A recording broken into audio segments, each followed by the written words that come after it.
¿Qué tal, amigos? Buenas noches. Aquí estábamos chisteando un poco antes de comenzar y presentarnos con ustedes, como todos los martes, 8:45, doña Silvia Jereda y un servidor, con dos temas. El primero, salud pública. ¿Qué pasa con la salud pública? O, como saben ustedes, hoy falleció un bebé. Bueno, todo apunta a una falta de atención, pero también hay un historial clínico detrás que evidentemente pues, se junta con esta presumible falta de atención. El punto es cómo está la salud en el país y si realmente hay un sistema del que nos podemos fiar o cómo camina el sistema de salud para que en el futuro realmente sea un sistema que nos garantice al menos los cuidados más básicos y elementales. Vienen tres expertos. El primero es don Adrián Chávez, analista en temas de salud pública del Instituto de Problemas Nacionales de la USAC. Otro, don Pablo Werner, que fue ministro de Salud Pública, y don Edgar Arana, actual vocero del Ministerio de Salud Pública. Señores, buenas noches, bienvenidos, muchísimas gracias. Doña Silvia, entrémosle rápidamente. Yo quisiera empezar con el licenciado Arana, hacer un pequeño análisis de la situación que seguimos afrontando en el tema de salud en Guatemala. Hoy vimos la trágica muerte en pleno siglo XXI por deshidratación de un bebé que murió en una acera en manos de su madre. No pudo ser atendido porque la hora de consulta era a las 7, él murió a las 6:15. Estuvo en el hospital Roosevelt, no se le dio un tratamiento adecuado, y esta es nada más una historia que se repite por millones a lo largo de Guatemala. Realmente, ¿qué está pasando? Llevamos un análisis. El presidente Jimmy Morales ofreció que su foco central sería el sistema de salud. Sabemos que llevamos muy pocos meses, pero realmente es viable salir de este drama y caos en que estamos sumergidos. Bueno, muchas gracias por la invitación. Y la verdad es que el sistema de salud sí se encuentra en crisis y no lo vamos a negar. Hay una crisis muy fuerte y se ha venido trabajando para superarla. El principal problema del ministerio y la crisis ha sido un problema financiero, falta de atención y personal, que se está buscando superar y se está superando paulatinamente. Hemos logrado, gracias a que el Ministerio de Finanzas ya está empezando a colocar las asignaciones, superar el problema de abastecimiento. Tenemos que superar mucho problema todavía de atención, de falta de personal. Pero este es un problema que no se va a solucionar de la noche a la mañana, pero se están dando los pasos y sentando las bases para irlo superando paulatinamente. Hoy, lamentablemente, es un caso bastante lamentable lo que ha ocurrido esta mañana, de la muerte de este bebé. Un bebé que fue atendido por el médico antes de que se iniciara la atención en el centro de salud. El médico siempre llega todos los días entre 6 y 6:30 al centro y lo atendió sin número, lo pasó para ver qué tenía. El niño estaba verdaderamente en un estado muy, muy mal. ¿Qué atención se le brindó? Es el tema que tenemos, que se está investigando ahorita. ¿Qué pasó con la atención? Que en un principio se habló de que faltaban medicamentos sí. Y sí había medicamentos. Entonces ahí por eso se está haciendo la investigación, qué fue lo que ocurrió en esta atención. Porque sí se le refirió inmediatamente al Hospital San Juan de Dios porque era donde tenía que atenderse en emergencia. Don Pablo, usted ha sido ministro. Muchos ciudadanos dicen, bueno, hay plazas fantasmas, al menos eso fue lo que dijo uno de los anteriores ministros. Se paga ahora el bono del pescado, casi 20 millones. Por otra parte, las autoridades se quejan de que no hay dinero, como ahora el vocero dice, bueno, no hay dinero, no hay atención. ¿Cómo explicarle a un ciudadano desesperado, o a esta mamá, o a cualquier otra persona, ese desequilibrio extraño entre no hay, pero hay gente que está de más? Falta personal, pero hay contratados a dedo que no se saben si existe.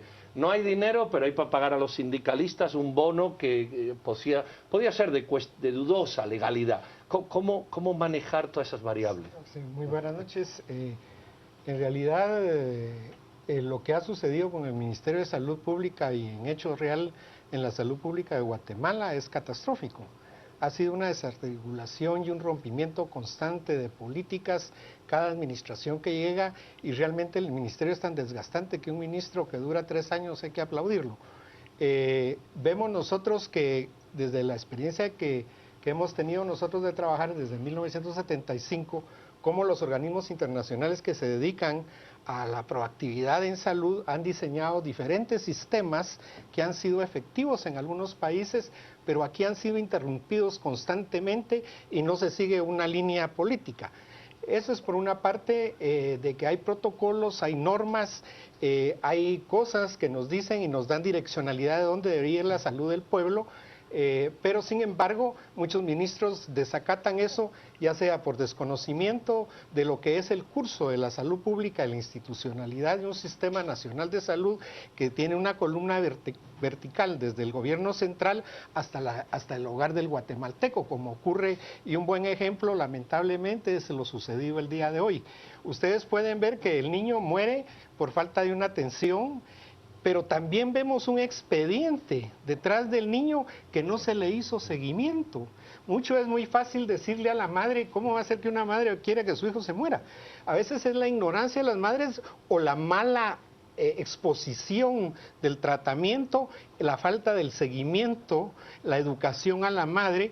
Aquí, cuando se habla de programas, digamos, como el caso de Hambre Cero y Ventana de los 1000 días, que no son programas del gobierno anterior, sino son programas concebidos por la comunidad internacional con esos términos, porque han delimitado ya, pues no se pueden hacer los esfuerzos hasta los 5 años, hagámoslo siquiera por 1000 días para que los niños puedan salir adelante. Fíjese que si vemos el expediente, ahí no dice que tuvo una visita domiciliaria.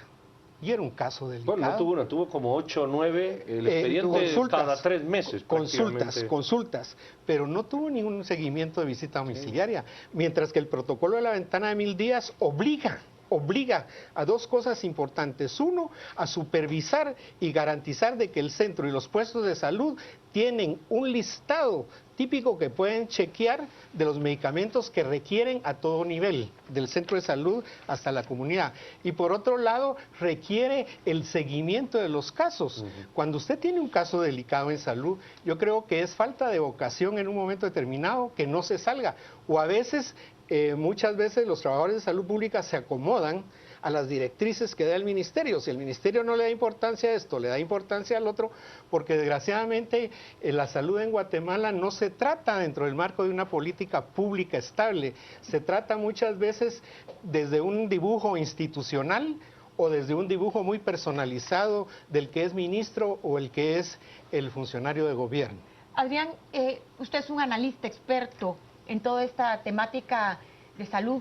Vemos muchísimas promesas, vemos muchísimos esfuerzos, proyectos, planes, pero al final de cuentas, en términos, como decía Pedro, reales, la población sigue afectada. ¿Cree usted que hay algún tipo de salida para el sistema de salud en estos momentos? ¿Se están implementando las medidas adecuadas por parte de este gobierno del señor Morales? Bueno, definitivamente cuando analizamos los primeros meses de gestión del actual gobierno, pues nos damos cuenta de que los avances han sido desafortunadamente pocos. Digo desafortunadamente porque es algo que obviamente repercute en la mayor cantidad de la población. En términos generales podemos hablar o podemos identificar muchas palabras, mucho discurso, muchas declaraciones, muchas poesías, muchas palabras bonitas, pero en términos concretos muy pocos planes y muy pocas acciones concretas que nos ayuden a marcar de alguna u otra forma una diferencia entre una administración anterior y otra. Desafortunadamente es una situación real, creo que hay poca claridad, no hay un plan establecido, no hay fechas, no hay responsables, y de alguna u otra forma esto no da lugar a poder dar un seguimiento objetivo simplemente porque no existe esa, al menos de manera visible, una ruta bien trazada y definida respecto hacia dónde se quiere llevar la salud pública en este país. Otra de las cuestiones que hay que tomar en cuenta aquí, Silvia, es el hecho de lo que muy bien hablaba el doctor Werner en función a cómo se van castrando las distintas políticas a nivel general. Voy a hablar únicamente de la administración del Partido Patriota. En esa administración se habla de 5 administraciones, 5 ministros a cargo, y en cada una de esas 5 administraciones, uno de los puntos de discusión era cuál iba a ser el modelo de atención al que se iba a implementar. Finalmente cursaron muchas propuestas, muchas presentaciones de PowerPoint, pero nunca se concretó nada. Y esa falta de continuidad es lo que de alguna u otra forma ha ido afectando el trabajo de un Ministerio de Salud que históricamente y crónicamente ha sido también castigado. Don Edgar, yo entiendo que este gobierno ha entrado con, vamos a decir, con la mesa en blanco. Podemos partir de ahí, aunque no sea lo correcto, porque pareciera que nadie ha hecho nada y siembra. Pero supongamos que, como usted decía, estamos en crisis. Ok, eso parece que no hay que discutirlo mucho. Pero siguiendo lo que apunta el contertulio, ¿hay planes? Es decir, si usted fuera el ministro, que yo sé que no lo es, decir, bueno, miren, vamos a tomarnos 5 meses para poner en claro las planillas. Porque las planillas no se sabe si hay 2.000 trabajadores de más o menos, eso hay que decirlo. Vamos a poner en claro cuánto cobra el sindicato y cuánto nos cuesta la planilla y por qué. Hay planes porque pareciera que no se avanza. Sí, como no, hay planes. En primer lugar, se tiene el plan que ya se está implementando del modelo de atención primaria, que ese modelo de atención primaria es un cambio que se ha hecho, que es diferente a lo que venía teniendo ya un modelo preestablecido que va a buscar mejorar la atención en cada uno de los 3 niveles, pero principalmente en el nivel de atención primaria, que busca hacer más efectivos los puestos de salud, los centros de salud, e ir descongestionando en cierta medida la atención en los hospitales, que es el segundo y el tercer nivel. Tener un nivel de atención primaria más especializado y que responda a las necesidades de la población. Esto implica más personal y empezar a trabajar con el personal que se tiene actual en diferentes circunstancias, porque ahorita se tiene un gran problema. En un puesto de salud, una enfermera que lo atiende, si tiene que hacer las visitas domiciliares que bien señala el doctor que deben de hacerse, se cierra el puesto de salud, porque no hay quien lo atienda. Ahora, ¿cómo pueden hacer una ampliación de ese personal tan necesario cuando estamos viendo que hay un grave problema del presupuesto, que están amarrados y adicionalmente a esto grandes deudas que ni siquiera han sido saldadas? ¿Cómo implementar este plan cuando no hay dinero? Lo que se está implementando y lo que se va a hacer es una reorganización de personal. Hay lugares donde hay más personal y lugares donde se necesita menos personal. Y entonces esa es la primera... ¿Y quién estará haciendo esta evaluación? La evaluación la está trabajando el doctor Rodolfo Sea, que es el viceministro de Atención Primaria. Y se va a implementar primero en 5 departamentos. Ahorita me los como porque no los tengo presentes, uno de ellos son Alta y Baja Verapaz. Y en estos departamentos se va a empezar a trabajar de manera priorizada. ¿Por qué en estos? Porque si empezamos en todo el país, de pronto no alcanza, no se abarca y no se logran las metas. Entonces ahorita se quiere trabajar en unos municipios, departamentos y municipios priorizados, de la mano también con CESAM para buscar reducir la desnutrición crónica, mejorar la atención del nivel primario y lograr metas que sean alcanzables en corto y mediano plazo. Don Pablo, ese refrán de más sabe el diablo por viejo que por diablo, pero no por viejo por edad, porque usted ya ha pasado por esto, es decir, usted ya ha visto las tripas del sistema. Sí, sí. Háblenos desde fuera. ¿Qué todo eso que se está diciendo se puede hacer? ¿Cuál sería la hoja directriz que usted regalaría al gobierno? Nosotros ya tenemos modelos que han sido efectivos. Los silos que se aplicaron en los años 80, que erradicaron la polio en Guatemala, que bajaron la mortalidad materna y la mortalidad infantil en un 35 por 1000 nacidos vivos, que es lo que no se ha logrado desde 1990 hasta el día de hoy, tener una reducción significativa de eso. El modelo de la canalización que se visitó casa por casa y había menos personal, había menos recursos, porque en 1986-87 el presupuesto de salud pública era de 450 millones. En la actualidad, ahí hay que hacer un paréntesis. ¿Por qué no se hace ahora con la gente? Sí, ahora le voy a explicar. Yo tuve la oportunidad de entrar al ministerio nuevamente a través de ser consultor de la OPS, apoyar la gestión del licenciado Monterroso desde la parte técnica, y posteriormente fui recomendado para ser viceministro técnico, en el cual yo tuve la oportunidad de impulsar, digamos, prácticamente lo que es el plan de atención a las comunidades, donde hay una participación comunitaria que ahora se describe y se retoma ese modelo, pero con un desvío enorme de la experiencia de campo. Porque la ventaja con quienes trabajamos esto, nosotros fuimos salubristas casi de 8 años en comunidades eminentemente rurales, tanto de poblaciones indígenas como ladinas, y que nos permitieron conocer la dinámica interna de las comunidades para poder aplicar un sistema y un gobierno local de salud como se quiere. Desgraciadamente, pues yo estuve 8 meses de viceministro técnico, agarramos, implementamos. Nosotros, digamos, con lo que se había pagado las ONGs, que eran 430 millones, nosotros con 73 millones estábamos implementando todo esto y el recurso. Eso de cambiar y decir que va a quitar unos recursos de este lado para ponerlo de este lado es muy, muy, muy difícil. Muy difícil porque ya las comunidades están apropiadas a que no dejan ir su recurso.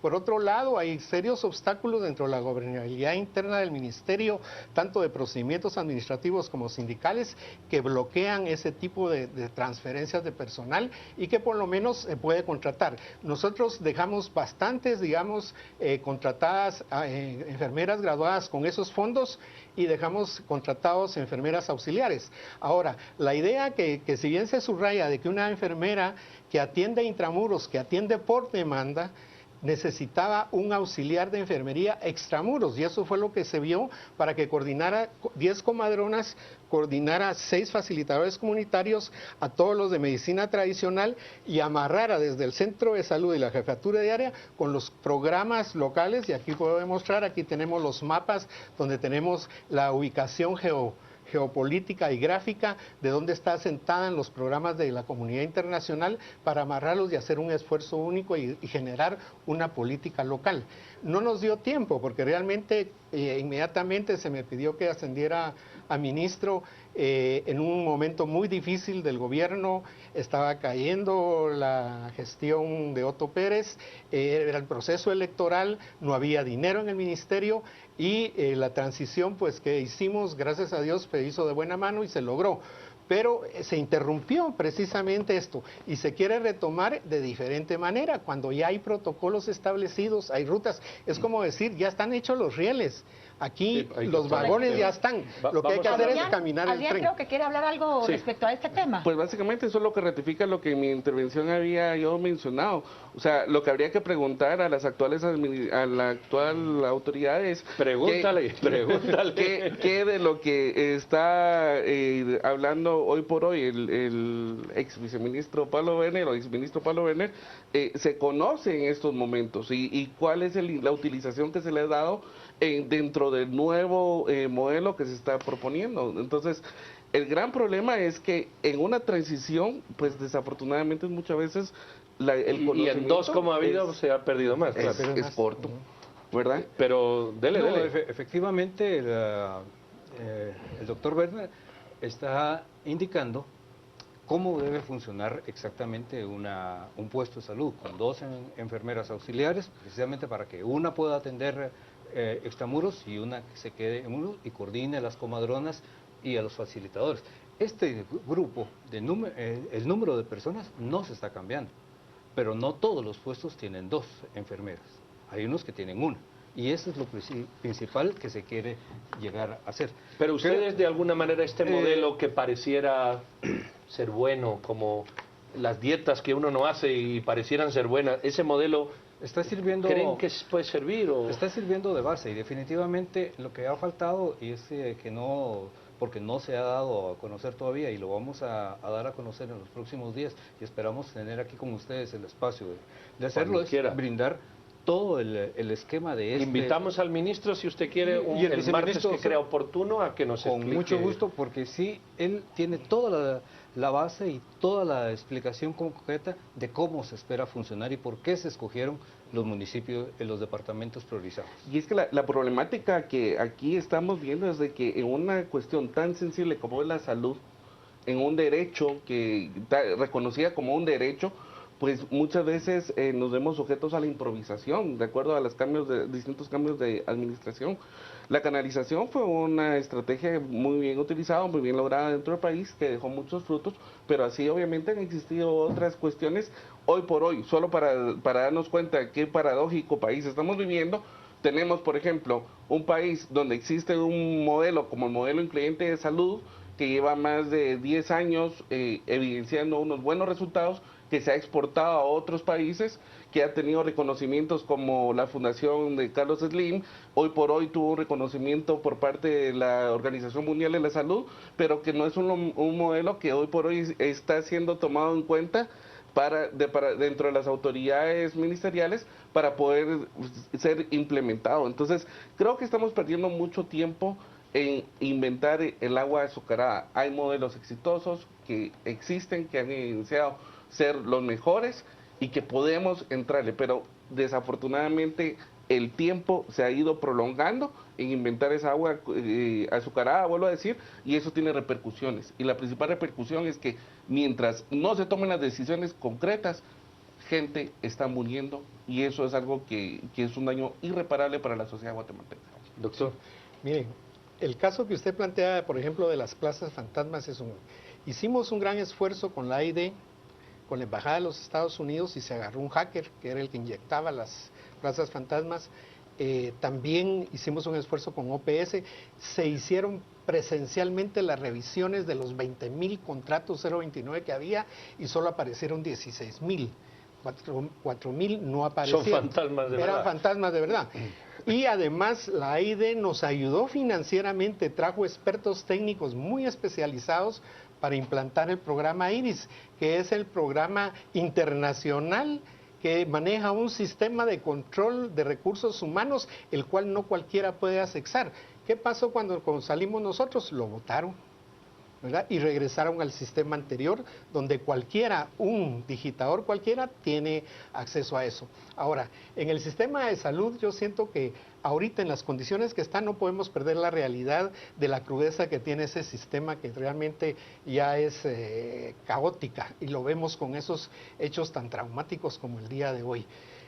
Aquí hay que hacer acciones emergentes para salir de lo que urge, es retomar y reactivar sistemas. ¿Cómo es posible que un Centro Nacional de Epidemiología, después de que se había establecido una red de vigilancia epidemiológica armada hasta con las comadronas y los facilitadores que asumían a 43,000 personas vigilando las enfermedades, porque eso se implementó con el problema del ébola para evitar esas fronteras que podrían transgredirse lesivamente para la salud de guatemaltecos? Entonces se tiene que reactivar el ministerio en retomar una serie de cosas que han sido efectivas. La segunda es ver cómo se logra una estabilización interna dentro del ministerio, en la cual, digamos, se requiere de una negociación precisamente con los proveedores por las deudas que se arrastran, se requiere una renegociación con los sindicatos que son necesarias para poder depurar las finanzas del ministerio y dejar, digamos, un soporte de techo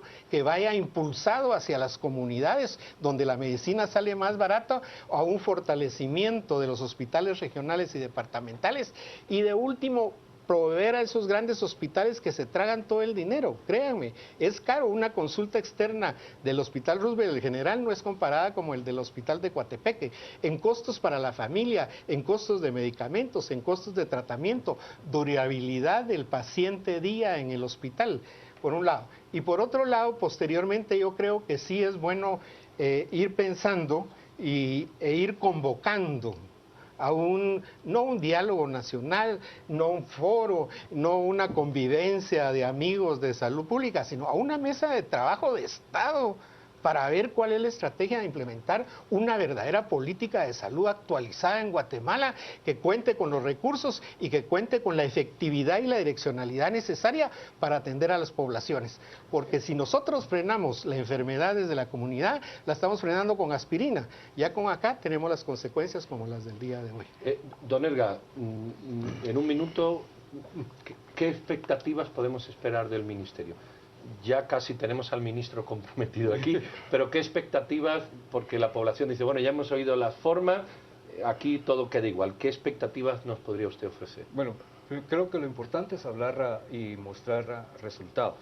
Semana Santa es un ejemplo que podemos mostrar de que hubo acciones que pasaron inadvertidas, pero que permitieron atención a la población. En Semana Santa, en esta ocasión, a pesar de la crisis, se atendieron y se hospitalizaron a 1.708 pacientes, casi el doble de los hospitalizados el año pasado, porque hubo más accidentes particulares, no accidentes sí accidentes de tránsito, pero no de transporte colectivo. Entonces, si no hubiéramos tenido en el Ministerio una previsión, una asistencia y un abastecimiento, no se hubiera podido atender a 1.708 personas en Le esta tenemos semana. que dar sus 30 Por segundos supuesto. de cierre también. Adrián, Adrián.